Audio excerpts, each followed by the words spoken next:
Hey everybody, and welcome to or back to my channel, My Kind of Stuff. And today is my May reading wrap up.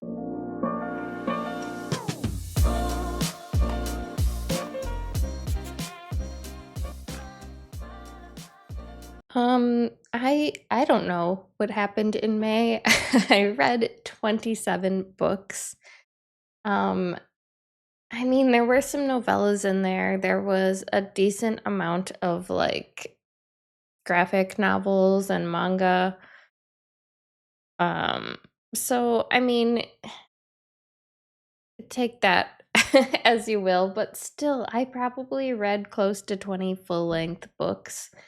Um, so I think I'm going to do this wrap up pretty quickly, just give you my star rating, um, and kind of some brief thoughts, but I'm not going to dive very deep into these books. I've talked about most of them before on my channel when I was doing my TBR game and that kind of stuff as well. So I think we just kind of need to power through these, or we're going to be here all day talking about these 27 books. So I started out the month reading Tools of Engagement by Tessa Bailey. I ended up giving this one 3.5 stars. I think it was still a really good story. I did not like the first book in the series, but I loved the second one. Um, I think I just didn't relate with the female main character at all, and she kind of annoyed me a little bit, and that's why it didn't get a better rating. It was still a good story, but not an all-time favorite as far as characters go. And I read this one for my May TBR game. Then I read Mapping the Interior by Stephen Graham Jones. I gave this one 3.5 stars as well. This is just a tiny little novella. Um, I knew absolutely nothing about this. I was just at Barnes& and Noble. I went over to the cafe after I was done shopping to order my husband and I some coffee, and these were sitting on the counter there for $5, so I grabbed it. I like Stephen Graham Jones. I know his writing seems to be very hit or miss for people. Either you like it or you just don't. Um, I'm one of the ones that do, I think, because it feels a little like old school horror, which I think is my niche. Um, but this was like disturbing and creepy, and it involved children. So it definitely hits you a little bit more emotionally because they're kids, right? They can't always help themselves. And I think for being a novella, which I rarely give more than 3 stars, so I did really enjoy this. Next up, I read Alice in Borderland Volume 4. I've been loving this series, and I don't know why I fell off of reading it. Like, I binged the first three, and these are relatively long for what they are. I think they take me about an hour and a half or so to get through. I read this one for my TBR game as well, so I'm glad that our TBR game picked this for us. Because it got me back into the series, as you will see as we continue going through these books, but I ended up giving this volume 4 stars. And then I have Irish Kiss by Sienna Blake. I gave this 3 stars. I read this for my TBR takedown episode as well as my TBR game. It ended up working for both. Um, I think that this could have been a lot better had our female main character had some growth and development. Because we start following her when she's a young kid and we follow up until like her mid-20s. But she doesn't seem to grow as a person. Like, she's just still a whiny brat the whole time, and it drove me nuts. I loved our male main character. I loved the setting. I loved the plot and the story. This is a dark romance. And it is about a girl and her parole officer. Um, this had potential. Had our character just grown up the tiniest bit, I think it would have been a lot better. So yeah, 3 stars for this one. Next up, I finished another series, and that is the Culpa Mia series. I read Our Fault by Mercedes Ron. Look, the movies are a lot better than the books. So if you haven't seen the movies, they are on Amazon. Um, but they are not in English, so they are dubbed over. So if that drives you nuts, maybe don't watch them. But I think the movies are a lot of fun. Still waiting for the third movie to come out, but I'm pretty sure it was already filmed or is being filmed currently. Um, I don't know, but I just finished movie 2 before I jumped into this book. I ended up giving this one 2.5 stars. It ends on a trope that I absolutely hate. So it's nothing to do with the book per se. I think I gave all of them around 3 stars. Nothing like fantastic, but I still enjoyed my time with them. These are a YA light dark romance. Um, but yeah, this one just has a lot of tropes that give me the ick, and it didn't feel like the sweetest way to end a romance trilogy. Um, but I also read this for my TBR game, so that is that one. And then, as I said, it would be a reoccurring theme. I jumped into the next volume of Alice in Borderland. This is volume 5. This is one of my favorite volumes. I gave this one 5 stars. I really liked the game that they had to play in this one, and it just felt really intense. And yeah, I had a ton of fun with this. And then because I enjoyed it so much, I hopped right into volume 6. I gave this one 4 stars. Um, yeah, I don't want to talk about these too much individually, because it's hard to like remember exactly where or what was in what book because there's so many chapters. But yes, I am still fully obsessed with this series. Next up, I actually had a arc from Horror Smith Publishing for Hidden Children by C.S. Magnus. I gave this one 4 stars. This was eerie and creepy and gross and had a lot of like folklore, folk horror kind of mixed into it. It definitely wasn't what I thought it would be based on the title. But I still really enjoyed my time with it. So I'm glad that I was so kindly sent the arc of that book. And then next up, I had a total wild card. My TBR Takedown episode picked this book, and I was able to squeeze it on for my TBR game as well. And that is The Order Kingdom of Fallen Ash by Katarina St. Clair. I ended up giving this one 4.5 stars. I knew nothing about this. I just knew that the cover was super cool. And my husband picked this book out for me, so I knew nothing. But I read it and I am obsessed. It is a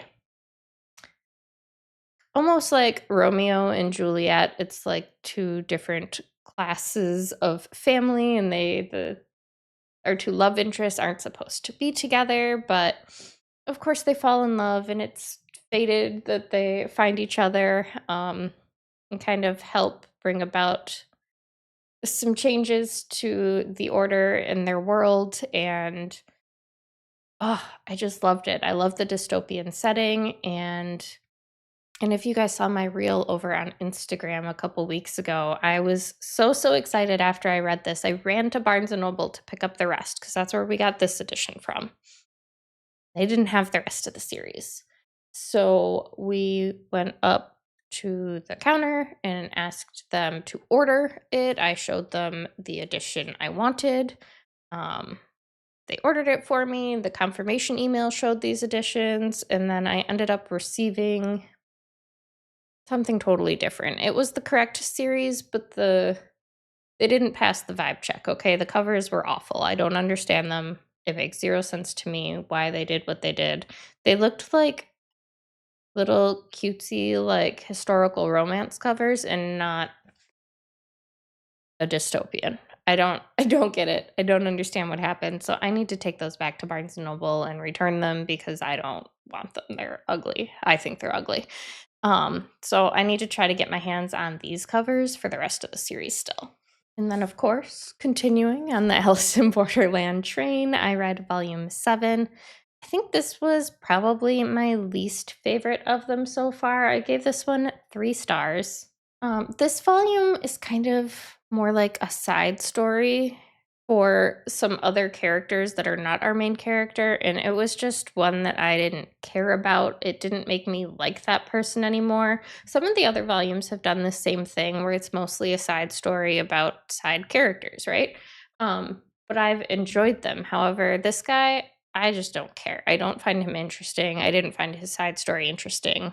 Um, so yeah, I gave this one 3 stars. It was still fun and chaotic, and um, there were some other people involved in his story that I did enjoy, but he's not my favorite. Then after that, I read Cold Eternity by S.A. Barnes. I gave this one 4.5 stars. I was pleasantly surprised. I did not like it as much as I liked Dead Silence by this author. Um, but I liked it a whole lot more than Ghost Station. I feel like both Ghost Station and this one are missing that like super isolating feel that you got in Dead Silence. Even though I think Dead Silence probably had our biggest cast of characters in all of them, it still felt a lot more isolated and there was a lot more like building of dread. And like this book is relatively short, so I think it just didn't have enough time to grow and to build. But this book was on my 25 in 2025. It was a new release in April, so I'm happy I got to it fairly quickly. And this was also, I squeezed it onto my TBR game as well. So that is that. And then, of course, we jump right back into Alice in Borderland. This is volume 8. I gave this one 4 stars. I thought that the game, the main game that they played in this one, was so interesting and so unique and also like damn near impossible. I don't know how anyone was supposed to win, but I guess really they're not. They want everyone to die. But yeah, this one was a whole lot of fun. And that being said, I only have one more volume left of Alice in Borderland to finish, which I did not read in May. So it'll probably show up on my June wrap up as well because I'm so close to the end. I just want to finish. And after that, I picked up The Ballad of Never After by Stephanie Garber. This was again another pick from my TBR Takedown episode. I gave this one 4 stars. I didn't really love the first book in the series, and I was really worried. It was all just kind of going to be a flop for me after how much I love the Caraval series. However, this one really picked up. I gave it 4 stars. It was great. It was fun. I loved the ending. And it left me wanting more. It left me wanting to jump into the next book. So hopefully I can get to that really soon, maybe in July. I definitely overbooked myself for June, so we'll see if I can squeeze it in, but it'll probably be one that I finish up in July since there's only one more book in the series. Now, after that, I took a little break with some novellas. First up, I read Jackknife by Joe Hill. This is part of the Amazon Originals Shivers collection. I gave this one 3 stars. Um, Honestly, looking back on it now, maybe it should have been 2 stars because I don't really remember a whole lot about it. Like, it was fine while I was reading it, but now thinking back, I feel like I'm missing a good chunk of the book, and it was only 46 pages. So yeah, reassessing, that one's probably a 2-star. But obviously, with it only being 46 pages, I'm not going to tell you anything about it because that would ruin the entire thing. Next up, I read A House with Good Bones by T. King Fisher. I read this as part of like a Kindle challenge. Um, and this is the first book by T. King Fisher that I've honestly enjoyed. I gave this one 5 stars. I think it might be one of the only 5 stars I gave this month. No, that's not true. I gave 2 others. But yeah, I absolutely love this. This is what I wanted all of her other books to be, and they were not. Um, it was eerie, it was creepy, it had good characters. Um, so yeah, pleasantly surprised because everything else I've read by this author I've really not liked. And then I hopped right into yet another very short novella at only 36 pages, and also part of that Shivers collection, and that is The Indigo Room by Stephen Graham Jones. Um, this is another one that's probably like a 2-star. It wasn't great, but I loved that it was horror kind of built around the monotony of like a day in the office. Because I feel that. Totally feel that. So it was fun, it was funny, it had, like, a weird twist to it and also, like, that dash of reality because it was, like, a horror set at the office. Um, After that, I ended up listening to A Great Big Beautiful Life by Emily Henry. This was another April release and on my 25 to read in 2025. I, however, gave this one 3.5 stars. I don't know why this is listed as a romance. Does it have a romantic subplot? Yes. Is it a romance? Absolutely not. This is a literary fiction with a romantic subplot. And it was interesting, but it's not what I signed up for, okay? Like, this is just not marketed well. And I think that it's kind of showing when I look at reviews, like people are going into it expecting it to be a typical Emily Henry romance, and that's not what they're getting. They're getting a lit fic, and I think that's turning a lot of people off on this book. If you went into it expecting a lit fic, I think it would be good. Um, but honestly, like we're following 2 authors in here who are kind of like competing for a job and they end up falling in love. However, a lot of this story is them interviewing this woman who they're trying to help write about her life. And her life is so much more interesting than anything that these 2 authors have going on that like it just overshadowed the romance, I guess maybe is what happened. I don't know. But it was just kind of like it was fine, but it wasn't what you would expect from Emily Henry. Then after that, I listened to Kills Well with Others by Deanna Rayborn. Another one I gave 3.5 stars. This was a new release back in March, and I just got to it. It is the second book of the Killers of a Certain Age series. I really enjoyed Killers of a Certain Age. I thought it was funny and witty. However, this one I feel like missed some of the humor that was in the first one, or maybe I just read it at the wrong time and it wasn't hitting because I read it right after that boring Emily Henry book. um, so it was fine, but it wasn't. I don't think it was as good as the first one.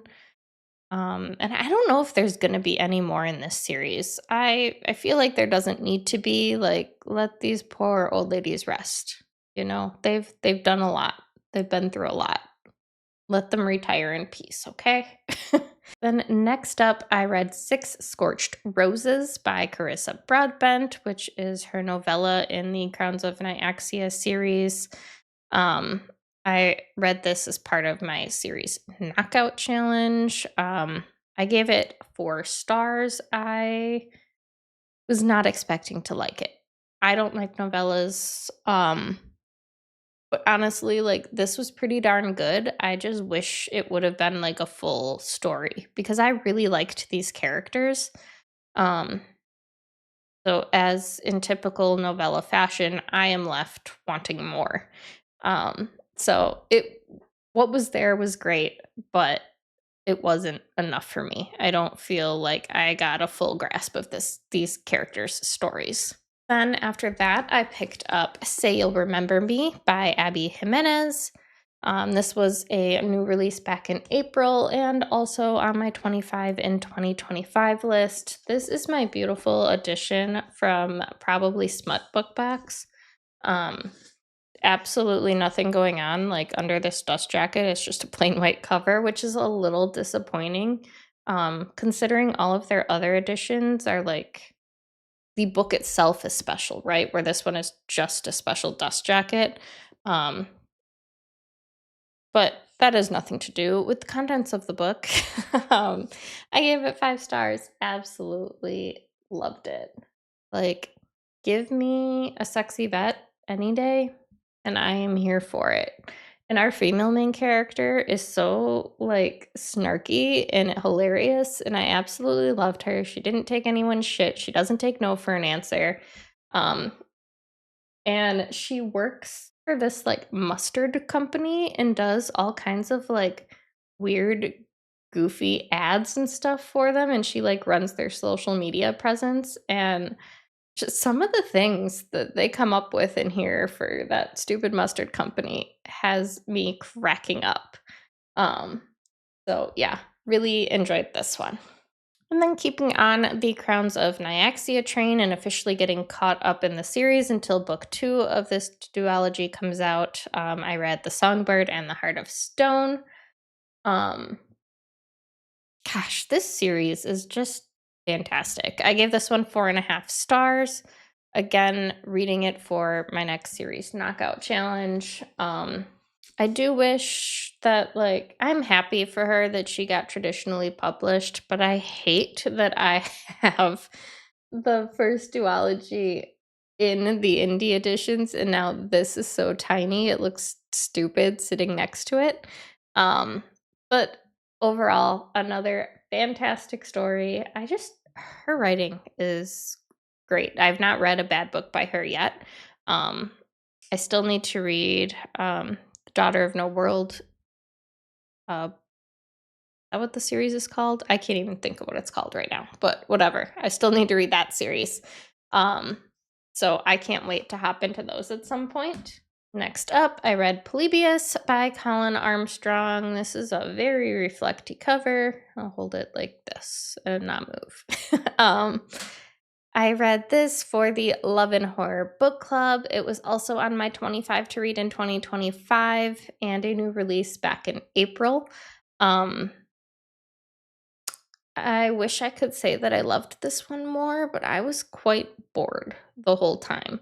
I'm not going to go into any more thoughts or my star rating because we still need to discuss the book. Um, but yeah, definitely not an all-time favorite, even though it looks right up my alley because I love like an 80s or 90s setting. It says if you're a fan of Stephen King and Stranger Things, this book is for you. I didn't get either of those vibes from this book. Um yeah, I don't know. We'll talk about it at a later date. After that, I decided to jump back into the Fallen Men series by Gianna Darling. I had read the first book quite a while ago now. I think it was actually last year that I read it.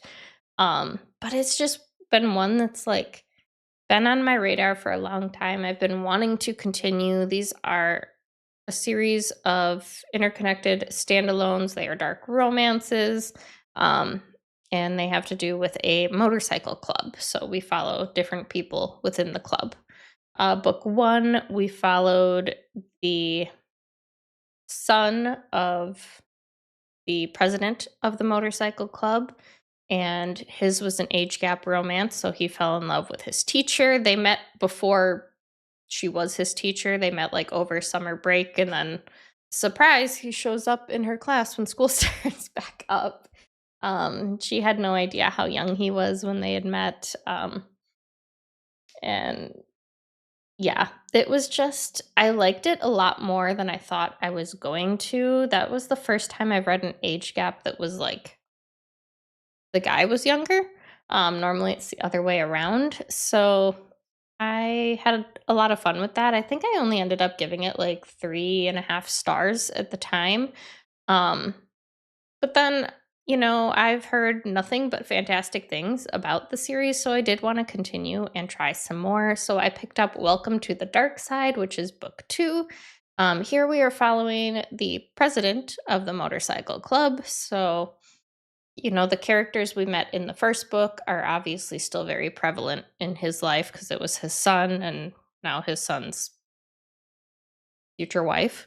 I absolutely loved Daddy Zeus. Again, another age gap, but this time the guy is the older party and the girl is the younger party. So I think it's funny that like both father and son are in an age gap romance, just like the opposite way around. I thought that was a fun little twist. I ended up giving this one 3.5 stars. But at this point, I was definitely like invested in the series. So then I picked up Fallen Sun by Gianna Darling. And Fallen Sun is a novella in the series. It's basically their new little motley crew spending Christmas together. There is this child that they kind of take in and take care of. So that was really sweet to see. I gave that 3 stars as well. Again, it's a novella, so I very rarely give more than 3 stars. But it was kind of cute and heartwarming just to see. And then after that, I picked up Good Gone Bad, which is officially book 3 in the series. And there's a lot of things going on with rivaling MCs. I ended up giving it 4 stars, and now I am just fully invested, and I cannot wait to continue this series. But this is all that I have read so far for May. For this series. Then I ended up picking up the 12th volume in Solo Leveling. Um, Another one that is 5 stars. This one was fantastic. This one just released on May 20th. This is the first book since, well, the first volume since volume 1 where Jinu didn't feel super overpowered. He is meeting all the other monarchs now and kind of meeting his match where, after volume 1 he was always overpowered and it didn't take him much effort to kill these monsters, and now he's learning maybe he's not quite strong enough yet. So it was nice kind of seeing some conflict there for once. There's also a really cute scene in here with him and who I assume will eventually be the main love interest. It's not really evolved into much more than like one little thing of them hanging out in here, but I was super excited to see that because I've been rooting for these two since like I think it was like volume 3 or 4 that she was introduced. So yeah, really excited that I loved this one and that the story is still continuing to grow and evolve and not just get monotonous like I feel like a lot of manhwas do. And then the last book that I read in the month of May was Heartstrings by Ivy Fairbank. This I had an arc for on NetGalley. It is book 2 in the Love in Galloway series. Book 1 is Morbidly Yours. I gave this one 4 stars as well. I ate this up. It was so cute. Um, I was afraid when I first started it that I wasn't really gonna love it because I wasn't totally invested in the female main character when we met her in Morbidly Yours. However, she grew on me. She has a lot of like OCD and anxiety, and I just like kind of felt like I saw bits of myself in her. So ended up really enjoying it. Our male main character is the absolute best. Um, so I hope and assume we will probably get more books in this series because we've definitely met some more characters that I think could carry their own book. I don't know for sure that she has plans to continue this series at all. So I guess if you know, let me know down in the comments below because I really enjoyed it and I hope that there are more. All right, guys, that is it. Those are the what feels like 8 million books that I read in the month of May. Let me know down in the comments below if there were any books you read last month that you think I would like, or if any of these books sound exciting to you. I hope that you enjoyed them as well. If you're new to the channel, make sure you subscribe, give the video a thumbs up on your way out, and I will catch you guys in the next one. Bye.